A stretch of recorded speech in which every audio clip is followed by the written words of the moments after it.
কিশোরগঞ্জের জেলায় ভৈরবে গ্রামে 5 কোটি টাকা হাতিয়ে নিয়ে পালিয়ে যাওয়ার অভিযোগ উঠেছে Chandpur multipurpose cooperative society limited নামে এক প্রতিষ্ঠানের বিরুদ্ধে।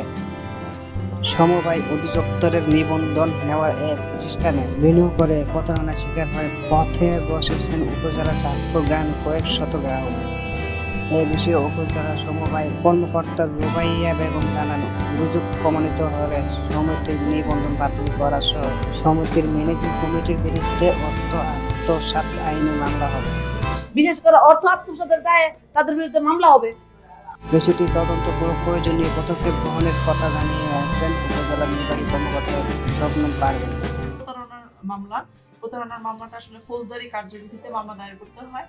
আমাদের যদি কোনো ভুক্তভোগী স্বপ্রণোদিত হয়ে এই মামলাটা করেন, আমরা প্রশাসনের পক্ষ থেকে তাদেরকে সর্বোচ্চ সহযোগিতা প্রদান করব এবং পাশাপাশি যেহেতু এটা আসলে একটি সরকারিভাবে নিবন্ধিত একটা সমবায় সমিতি সভাপতির মাধ্যমে এই ঘটনাটা ঘটার অভিযোগ আমাদের কাছে এসেছে, আমরা আমাদের প্রশাসনিক যে ব্যবস্থা আছে সেই ব্যবস্থার মাধ্যমে আমরা অভিযোগের প্রেক্ষিতে পরবর্তী তদন্ত কার্যক্রম এবং আইনানুগ ব্যবস্থা গ্রহণ করব।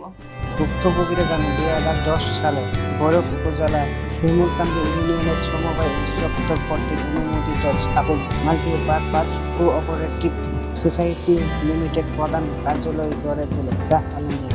প্রত্যেক মাস শেষে প্রতি রাতে 2,000 টাকা মাথা দিবে এমন পূর্ববর্তী দিয়ে শতাধিক মানুষের কাছ থেকে টাকা নেয়। তার আশায় প্রবাসের আয়ের টাকা, জমি টাকা সহ বিভিন্ন ব্যাংকে রাখা টাকা উত্তোলন করে বিনিয়োগ করেন। উক্ত মাল্টিপারপাসে টাকা নেওয়ার সময় সবার হাতে একাধিক ব্যাংকের চেক ধরিয়ে দেন প্রতারণা। ওই সময় চেকের মাধ্যমে প্রায় 15 কোটি টাকা হাতিয়ে নিয়ে বাড়ি বিক্রি করে তাতে আধারে সপরিবারে পালিয়েছেন প্রতিষ্ঠানের মমতা আনন্দ। সংবাদ পেয়ে গ্রাহকরা মাল্টিপারপাসের সামনে এসে দেখতে পায় অফিসে তালা তুলছে। প্রতারক আলমকে নিচে বের করে ভুক্তভোগীদের টাকা উদ্ধার সহ তার বিরুদ্ধে শাস্তিমূলক ব্যবস্থা নেবে স্থানীয় প্রশাসন এবং প্রত্যাশা ভুক্তভোগী গ্রাহকদের। এটাতে আমাদের গ্রামের এবং পার্শ্ববর্তী গ্রামের অনেক মানুষ, মহিলা সরল সোজা মানুষ, ওইখানে তারা টাকা লাগতো। কেউ 10 লাখ, 20 লাখ, 30 লাখ করে টাকা লাগতো। প্রতি মাসে তাদের একটা মুনাফা দেওয়ার চেষ্টা করতো এবং দিছে কিছু কিছু মানুষের। আর অনেক মানুষের দেওয়ার সময় এবার আগেই উনি আমাদের চাঁদপুরের নামে বদনাম করে উনি কয়েক কোটি টাকা নিয়ে দেশ থেকে উধাও হয়ে গেছে।